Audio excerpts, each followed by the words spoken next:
Mother Earth is hurting, and her wounds run deep. We see them right before our eyes. From the destruction of forests to the disappearance of ice. From the extinction of animals to the suffering of humans. From increasing vulnerabilities to diminishing hope. Now the question is, how did we get here? We kept on taking and didn't give back. We kept on exploiting and didn't care about preserving. We kept on manipulating without reflecting on the consequences. And yes, we took advantage of Mother Nature's bounty and ignored our responsibility to respect her generosity. You see, our never-ending greed and insatiable desires led to climate change becoming a by the people, but against the planet kind of a problem. Mother Earth is our only home. If this home is destroyed, where would we go? We must break the cycle for the sake of our own survival. We must realize that we can only take if we give back equally or even more. That Mother Earth is here for us to embrace, not exploit, for us to respect, not ruin. This inherent desire to protect, preserve, and prioritize the needs and wants of Mother Earth can only be brought about through a collective awakening of our hearts, our minds, and our souls. And the seeds of this awakening lie inside our homes, where parents become the first teachers of their children and instill in them a deep respect for Mother Earth. Inside our classrooms, where children and the youth learn that living in harmony with the planet is the only way to live. Inside offices, where business leaders see rewired education as profit centers. Inside parliaments, where governments see systems change in education as an integral component of national growth strategies. Inside global conferences, where education gets a permanent seat at the table. It takes all of us to make this happen.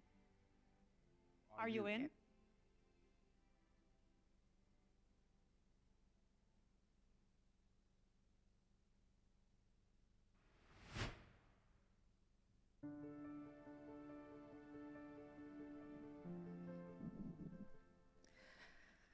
Ladies and gentlemen, esteemed heads of state, ministers, and distinguished guests, a warm welcome back to the main auditorium for our closing session.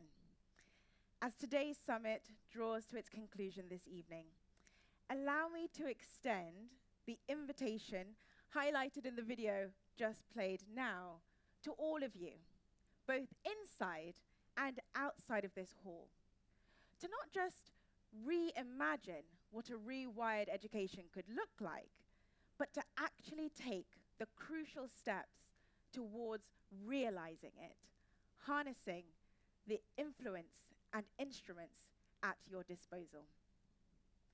Here at the RewirEd Summit 2023, we have convened some remarkable voices, and it's my absolute pleasure to introduce one such voice to you now. Nhial Deng is a remarkable person who has recently been recognized for the very real impact he has made on learning, the lives of his peers, and wider society. As a result, he has been awarded the Global Student Prize for 2023. He has empowered over 20,000 refugees in the Kakuma camp in Kenya via peace building, education, and entrepreneurship programs. He's also created a safe space for the young people to heal from the very real trauma that they've lived through and experienced. Without further ado, please welcome Nhial to the stage.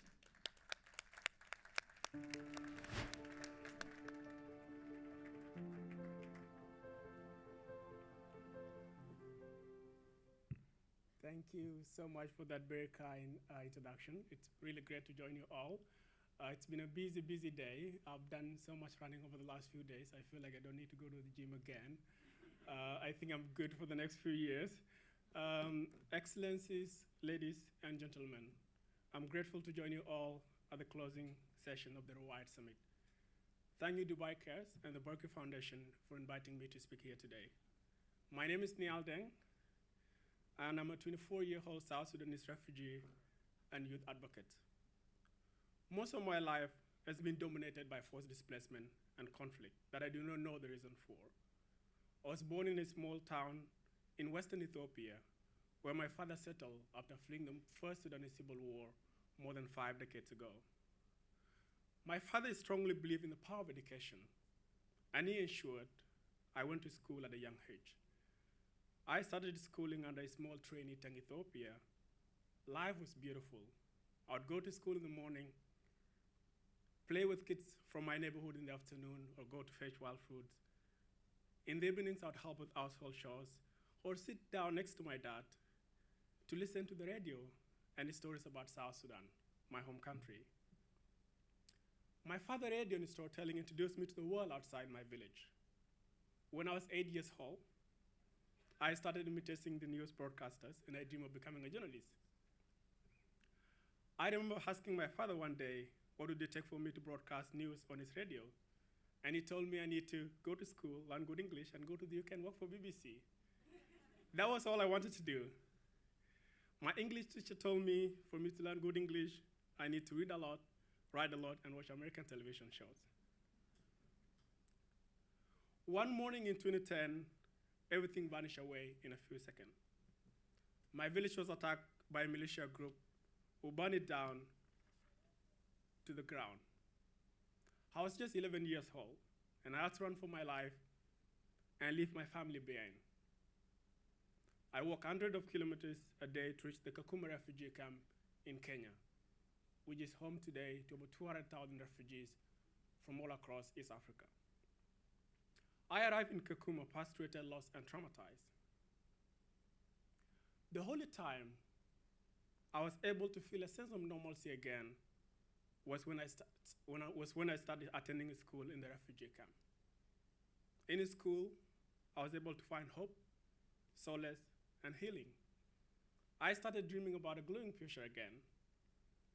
I was compelled to extend that hope to other young people in my community and in my school. When I was in high school, I set up a youth group which ran mentorship sessions, peace-building programming, life skill workshops, social entrepreneurship training, and game and sport activities for young people. It was just a place where young people would come, learn, make friends, and be happy in the face of challenges they face every single day in the refugee camp. I use social media platforms to share my story and the stories of young people in my community with the world. Today, my community work has empowered over 20,000 young people in the refugee camp, a place I still call home and a place where my family still live.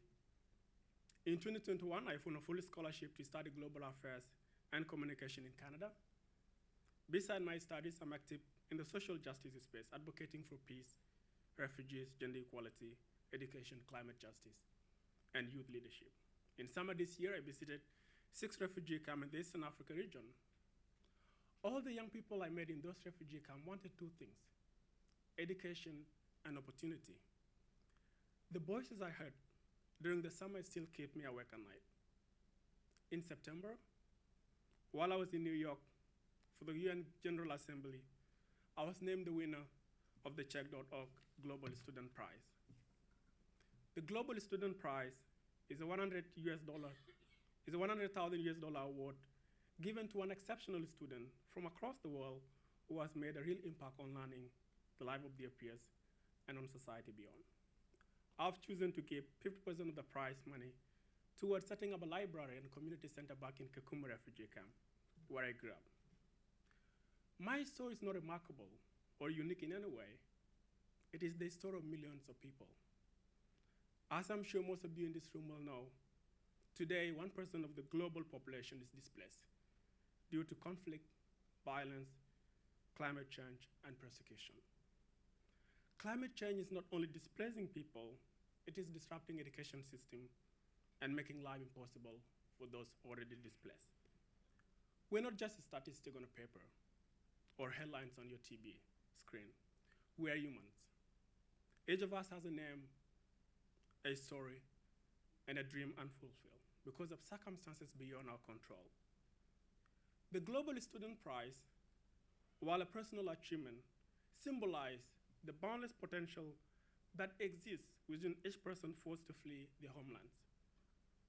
It is both a reminder of what is possible and a call to action for what still needs to be done. So I challenge us today not just to celebrate the achievement of a few refugees like myself, but the potential of many. Whenever I speak at gatherings like this, I often hear that my story is inspiring. I've received that so many times. Today, I want you to ask yourself, what does my story inspire you to do? There's always room to do more and room to do better. The Global Student Prize gave me a voice and a powerful platform, but the true prize we should seek in the world is a world where peace, education, and dreams are not luxuries, but basic human rights for every child, everywhere. From Palestine to Afghanistan, from South Sudan to Venezuela, and Congo to Myanmar, every child deserves a chance to learn in peace and thrive. Where is the leadership of world leaders? When we think of the education crisis, we do not think of world leaders. We think of young people like Malala Yousafzai, who are leading the way. When we think of the climate crisis, we do not think of world leaders. We think of young people like Vanessa Nakate, who is leading the way. When we turn to forced displacement, it is young people like myself leading the way through refugee-led initiatives and solutions. So I invite you all to join us in building a better world that embraces everyone, regardless of where they come from or what they look like. A world where no dream is ever displaced. Thank you very much.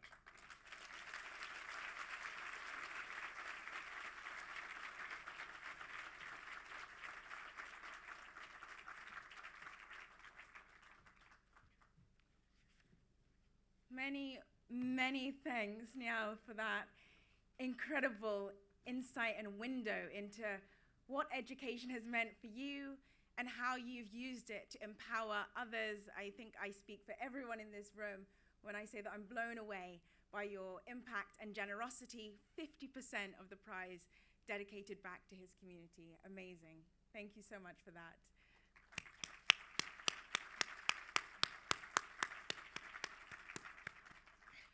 To complement that wonderful address, it's fitting that we invite the teacher's perspective to the stage now. So it is my great pleasure to invite the winner of the Teacher Prize, Sister Zeph, to the stage.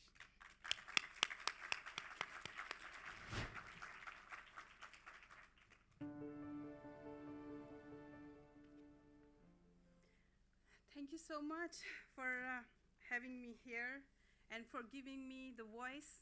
Thank you, Dubai Care, and thank you, Waki Foundation, for making it possible.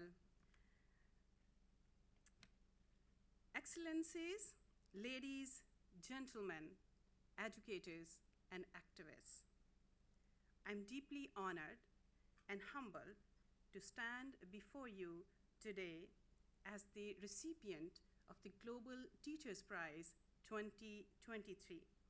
A prize that was founded here in Dubai in 2014 under the patronage of His Highness Sheikh Mohammed bin Rashid Al Maktoum, the Vice President and Prime Minister of the United Arab Emirates and the ruler of Dubai. It is with great privilege that I address such an esteemed audience gathered here at the RewirEd Summit, a gathering dedicated to transforming our world for justice, equity, diversity, and inclusion. We stand at a moment in history where the urgency to address the global crisis of out-of-school children intersects profoundly with our mission to combat climate change. In a world where division persists, where inequalities remain, and where injustice endures. The role of education becomes not just fundamental, but imperative. As educators, as advocates, as change makers, it's upon us to reshape the narrative and create a world that is fairer, more inclusive, and equitable for all. Throughout my journey, I have witnessed the transformative power of education. It is the key that unlocks doors of opportunities, bridges gaps, and empowers individuals to reach their full potential. But for education to be truly transformative, it must embrace justice, equity, diversity, and inclusion at its core. The recent UNESCO data bears a staggering revelation. The number of out-of-school children has surged by 6 million from 2021, soaring to an alarming total of 250 million worldwide. Behind these numbers lie unfulfilled potential, lost opportunities, and a future in jeopardy. Education stands as our most fundamental force against the multifaceted challenges we face today. Bringing these millions of children back to school isn't merely a moral imperative. It's an important step towards safeguarding our planet's future. Education is the catalyst for change, the bedrock upon which a sustainable, just, and equitable society is built. And let's be clear, we are in a race against time to mitigate the effects of climate change. Every child deprived of education is a missed opportunity to cultivate minds that innovate, minds that engineer solutions, minds that shape policies in a world teetering on the edge of environmental catastrophe. As we strive to stop climate change, we must recognize that educating these children is not just a goal in itself, it is a pathway to solutions. Moreover, education empowers individuals with the knowledge to make informed decisions about their lifestyle and consumption, which directly impact the environment. By integrating climate education into our curriculum, we can nurture a generation of environmentally conscious citizens, ready to take on the mantle of stewardship for our planet. Let's remember, the fight against climate change is not just a battle to be fought on scientific and political fronts. It is a battle that begins in the classrooms, where young minds are shaped. By investing in education, we are not only securing a brighter future for our children, but also ensuring the health and sustainability of our planet for generations to come. Furthermore, inclusive education holds the key to transforming our world for justice, equity, diversity, and inclusion. It dismantles barriers, breaks the cycle of poverty, and empowers marginalized communities, forging a society where every voice is heard, every perspective valued, and every individual empowered. And of course, This all starts with a good teacher. The impact of a good teacher is immeasurable, but let's actually try put a figure on it. In the United States, on average, a teacher instructs 6 to 8 classes a day, with about 16 students in each class. This means a teacher potentially impacts up to 128 students each year. Over the span of a 30 years career, a teacher could touch the lives of nearly 4,000 individuals. These 4,000 students, guided and inspired by their teachers, embark on various paths. Many create successful businesses. Others devote themselves to illustrated work and charities, and some enter the realm of public services. Each of these students carries with them the lessons, values, and insights imparted by their teachers, applying them in diverse sectors and communities. This ripple effect extends for beyond the classroom, contributing to societal development and progress. A 2014 study by the American Economic Association shows that an average teacher would increase the value of students' lifetime income by approximately $250,000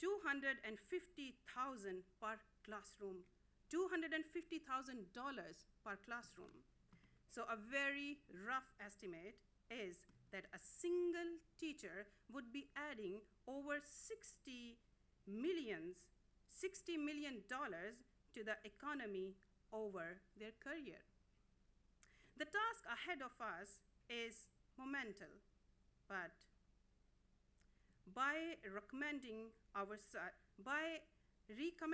ourselves to ensuring education for all, by addressing the root causes that keep children out of school, and by amplifying our efforts to provide quality, inclusive education, we lay the groundwork for a future that thrives amidst diversity and equality.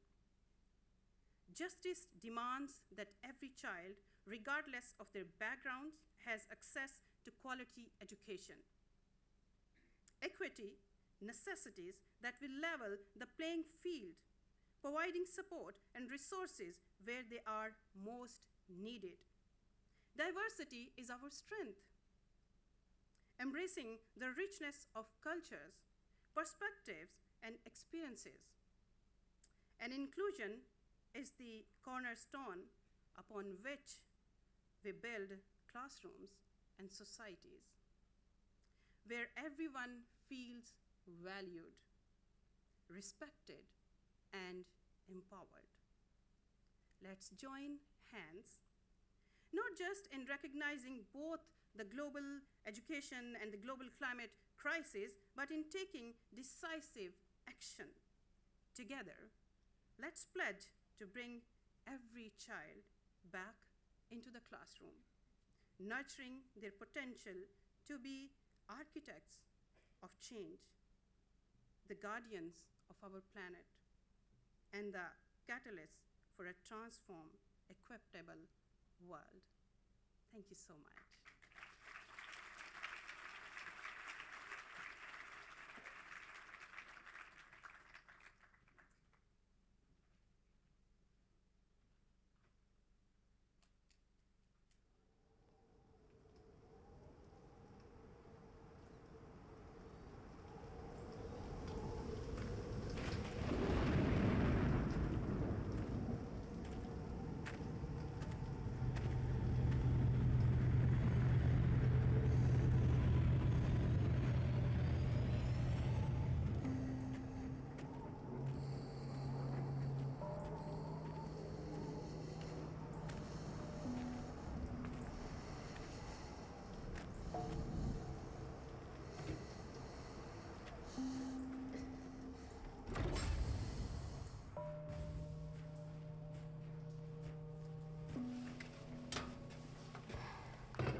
getting worse out there, isn't it? But I'm glad you are safe. Can we pick up where we left off yesterday, Grandpa? You were going to teach me something new. Yes, I did promise to tell you about a time.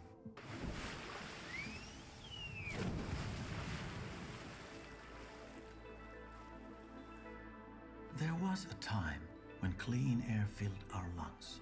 Flowers had the sweetest scent, and birds sang in choirs. I used to eat apples straight from the garden, quench my thirst with fresh spring water. On cool summer nights, I would lie outside and gaze at the stars, dreaming about what I would become when I grew up. Little did I know then. No, what exactly, Grandpa? No, not to take this beautiful planet of ours for granted. Know that uncontrolled development would come at a price. When we overpopulated the Earth and started to consume more than we needed, we destroyed ecosystems and endangered entire species in the name of growth. We ignored the science even when it was loud and clear. But, Grandpa, how could anyone ignore all of this? Not everyone did. Some people did change their ways. Global goals and climate agreements were made. But the talk didn't turn into action fast enough. We were the generation that had a choice. But we decided to leave it to the next one to save us. But how? And why? We were looking for complex solutions to complex problems. And all the while, the answer was right in front of us. Education. Education that goes beyond knowledge. Education that inspires values, skills, and the purpose to save our world. This cannot be my future. It doesn't need to be anyone's future. You cannot wait for the next generation to save you. You have to be the change.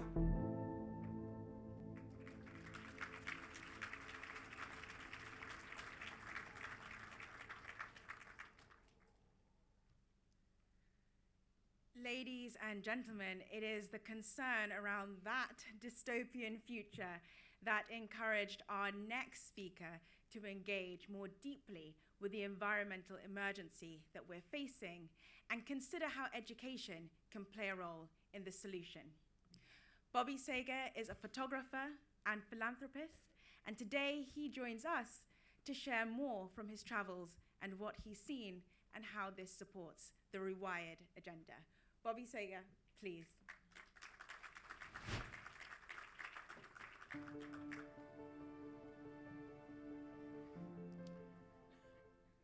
First of all, thank you all for being here. Thank you for caring enough to be here. Too often, we hear friends of ours and associates say, you know what, the world is just too screwed up. There's nothing that I can really do to make a difference, to move the needle. It's a kind of default mechanism. I can't really make a difference, so I don't have to try, and I don't have to even think about it. My response when I hear people talk like that is for them to ask them to think about the idea of taking concrete baby steps. We're at this conference and we're talking about, a lot of big ideas and things that will hopefully happen in the future, but concrete baby steps can happen today. And what is a concrete baby step as it relates to education and the environment? There are literally hundreds of them. Concrete baby step is sort of a very literal term. It's exactly what it sounds like. And so there are hundreds of them. So okay, Bobby, you want me to take a concrete baby step? Which one? How? What do I do? My answer in thinking about that is to deploy the idea of the 80-20 rule. The 80-20 rule basically says that a small percentage of what we know or what we do makes an inordinate impact. 20% of the books that we have read probably is 80% of our knowledge. 20% of our friends are 80% of our really meaningful friendships. So it's not a matter of just doing concrete baby steps, but it's a matter of thinking strategically about which ones to deploy. And the power of concrete baby steps is that if I do mine and you do yours and you do yours and you do yours, that when we add them all up, that cumulatively, that can make a very big difference. To make the point further about the power of concrete baby steps, His Excellency and I were talking about this yesterday. I have this analogy of seeds in an apple. Does anyone in the audience know how many seeds are inside an apple? Anybody? 15, 20?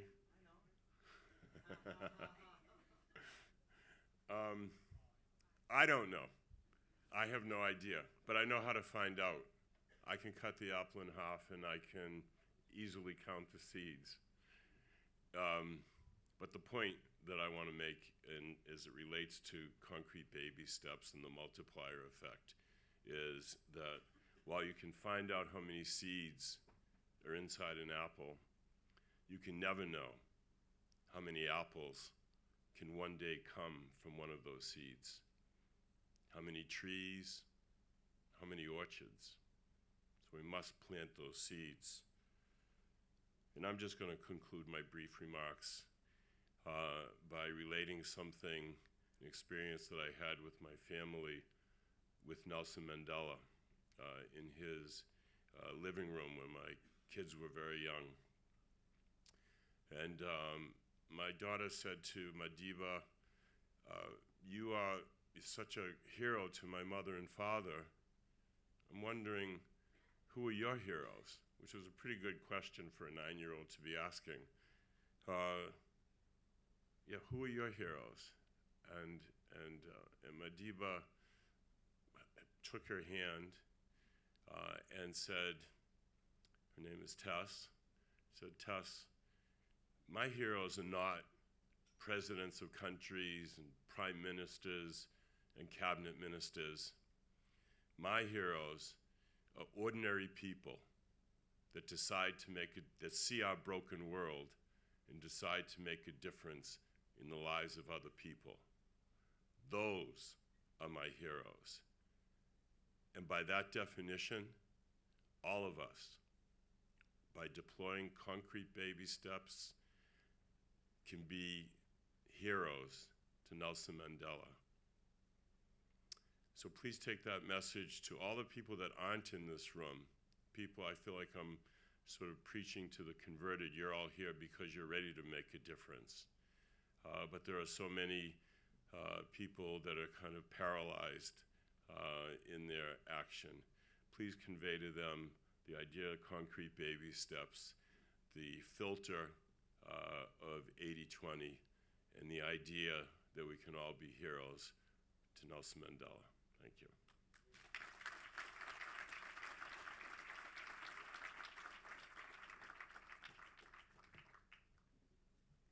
Huge thanks, Bobby, for that beautifully illuminating and inclusive address. I think I speak for all of us when I say that the next time we each take a bite of the apple, we'll do it a lot more thoughtfully next time and perhaps count the seeds.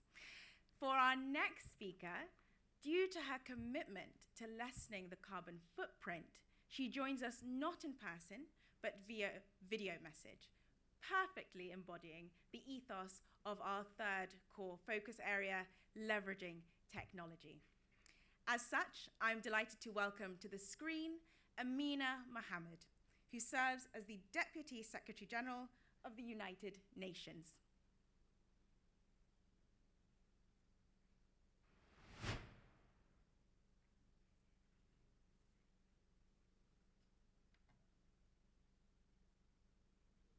Excellencies, ladies and gentlemen, it is a real pleasure to speak to you at the second RewirEd Summit. Education around the world is suffering from twin crises of equity, access, and quality, and relevance. Last year, the Secretary General convened the Transforming Education Summit, focusing on 5 key thematic pillars. First, inclusive and safe schools. Second, learning and skills for life, work, and sustainable development. Third, teachers in the teaching profession. And fourth, digital learning. And finally, financing for education. The goal of the summit was to mobilize urgent action and solutions to recover learning losses and transform education systems. It is heartening to see that the themes of the second RewirEd Summit align seamlessly with the principle of the Secretary General's Transforming Education agenda, emphasizing lifelong learning, green jobs, increasing financing, resilience of education systems, and a human-focused approach. Excellencies, the catastrophic effects of climate change are no longer isolated emergencies, but have become the new global norm. In 2020, the number of people displaced due to natural disasters and extreme weather events soared to 30.7 million. Those displaced by the effects of climate change face significant vulnerabilities regarding access to education, including saturated school capacity, destroyed infrastructure, linguistic barriers, exacerbated poverty and dropout rates, difficulties having past qualifications recognized, discrimination, and so much more. As we confront this escalating global challenge, we must take decisive action. First, accurate education data is crucial. Increased research and monitoring are essential to bridge knowledge gaps and inform targeted interventions. Second, national policymakers and the international community must ratify and implement conventions ensuring the right to education. Third, we must take measures to remove financial barriers to education, embracing alternative learning methods, such as remote learning, and integrate multilingual education to minimize language barriers. And finally, bilateral or regional agreements granting climate migrants the legal right to residency and education are crucial. Next year, we will take stock of our progress as a global community since the Transforming Education Summit and try to focus on the way forward at the Summit of the Future. I look forward to hearing back on the commitments you've made, not just globally, but in your countries and your communities. Let's work together to transform education for all children and young people, ensuring that no one is left behind. Thank you.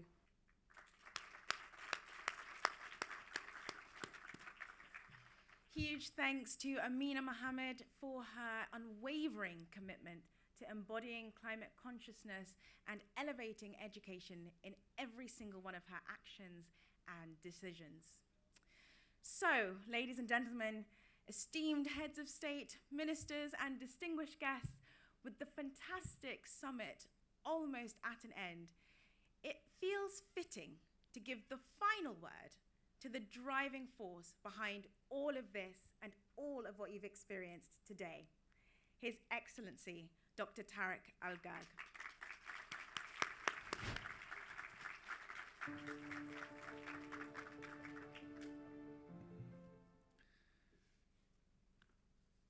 Who knows how many seeds there are in an orange? We didn't speak about that.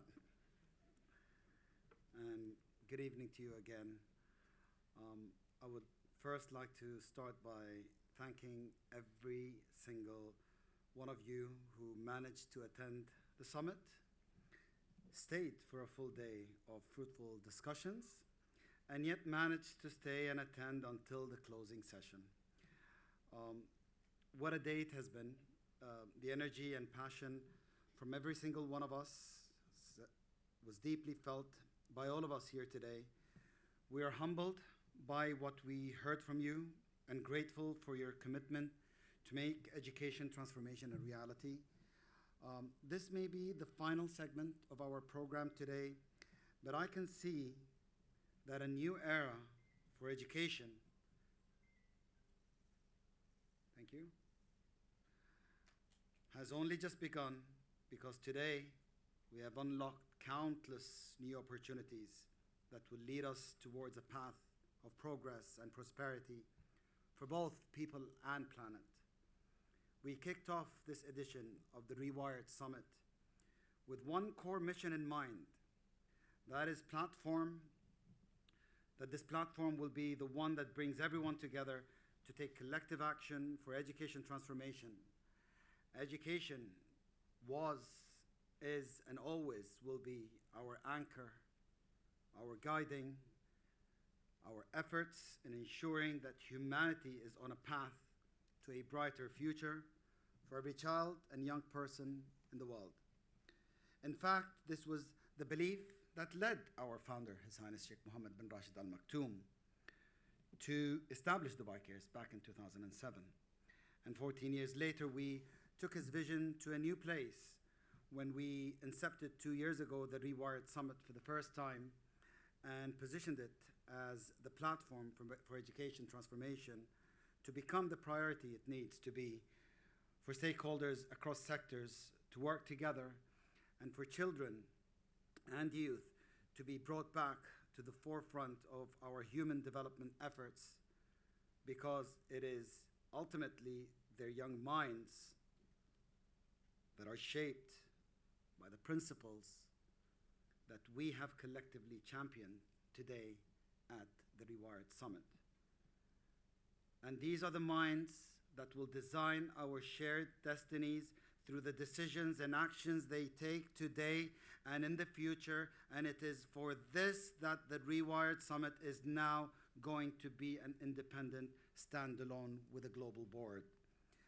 The impact of this edition of the RewirEd Summit extends beyond classrooms, schools, communities, cities, and countries. Instead, it compels us to recognize that the little twinkle in our children's eyes is our big hope, steering us towards a future where possibilities are endless.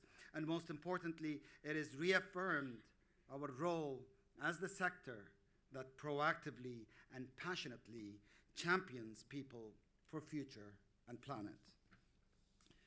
We have delivered on our commitment to making this RewirEd Summit a summit of solutions by showcasing hundreds of incredible innovations that exist at the climate education nexus. And each of the launches, announcements, and commitments made today has served a real and concrete example of what we can achieve for current and future generations when stakeholders from across sectors actively come forward with solutions, thereby demonstrating the power of transformative education through a whole of society ecosystem approach built on cross-sectoral collaboration. For instance, we saw the government of Kyrgyz Republic and Malawi pledging to link early childhood development and foundational learning with climate resilience and action in their countries. And the African Union unveiled their theme for 2024 that highlights their plans to transform education across the continent by rethinking education models. At the same time, we witnessed the launch of the Green Rising Initiative, my baby, by UNICEF and Generation Unlimited that will empower and enable at least 10 million children and youth, especially girls, to contribute to climate action at a grassroots level in developing countries. The RewirEd Summit provided teachers as well with a prominent place they deserve in climate agendas, with the Aga Khan Foundation launching a new online portal of over 100 teacher-led, teacher-tested, and teacher-approved climate action solutions for education from more than 60 countries. The voices of youth were also answered, with the RewirEd Summit becoming the launchpad for the Green Jobs for Youth online training and mentoring program by Ban Ki-moon Center for Global Citizens and Dubai Cares. This program will enable youth to leverage climate change as a doorway to career paths that are aligned with both their individual professional ambitions as well as our collective planetary goals. The food sector too receives its rightful place in positioning education transformation as an effective strategy for climate gains, when Dubai Cares with the Grameen Credit Agricole Foundation under the World Food Programme's School Meals Coalition, another baby, launched the first ever global social impact bond in education. And when I say a social impact bond, I mean a financial instrument fund as a bond to scale up sustainable homegrown school feeding programs and promote women entrepreneurship in Senegal. In addition, the Research Consortium for School Health and Nutrition launched the Planet-Friendly School Meals White Paper, spearheaded by Professor Don Bundy, a very old friend of mine who both of us masterminded a lot of stuff when it comes to school health and nutrition. That was 12 years ago when I was much, much younger, with Rwanda, Kenya, and Sierra Leone being amongst the first countries to announce their commitment to implementing the recommendations outlined in this white paper. And of course, on the 2nd of December, at the heart of the COP28 presidency program, in the Blue Zone, Dubai Cares launched the first ever Global Education Solutions Accelerator in partnership with the Aga Khan Foundation to make education transformation a reality for every country in the world by 2030, benefiting 2.1 billion people around the world. We heard from all of you today, 260 speakers, including 2 heads of state and 22 ministers, 28 CEOs, 209 entities, 76 countries, and staying true to the ethos of the summit, we will take every word we have heard and every recommendation that we have received, like how we did in the first edition of the RewirEd Summit, into, and this is where it gets best, into a concrete outcomes report that will be presented to the UNFCCC and the COP28 presidency to ensure that this golden opportunity we had today will serve as our legacy for every teacher, every child, every young person, every community, every city, every country in the world. We are confident that the UNFCCC and the COP28 presidency will take our collective voices, recommendations, and policy demands that will be published in the outcomes report to the highest levels and ensure that they feed into the COP29 and beyond to ensure that education is a permanent legacy in every single future COP. And so, as we draw the curtains on this edition of the RewirEd Summit, let us be proud of everything we have achieved together today. We have done it. Let us remember this moment for the rest of our lives, because it is in this moment that we have elevated education to its rightful place as the most powerful engine of change for people and planet. Ladies and gentlemen, together we have achieved and created history. Thank you very much.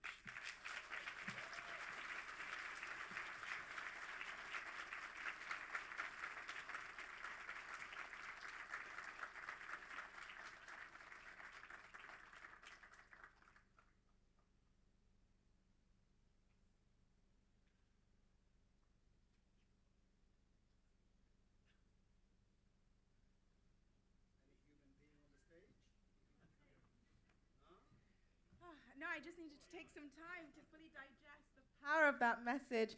Huge thanks, Your Excellency, for all that you have done to elevate education at this summit. Thank you, ladies and gentlemen, heads of state, ministers, and distinguished guests, for being with us, for your attention, your attendance, and your commitment to actually rewiring education for the years and decades to come. Together, we can avert the environmental emergency and uplift ourselves to a form of environmental enlightenment through a radically transformed education. Thank you again, and safe journey home.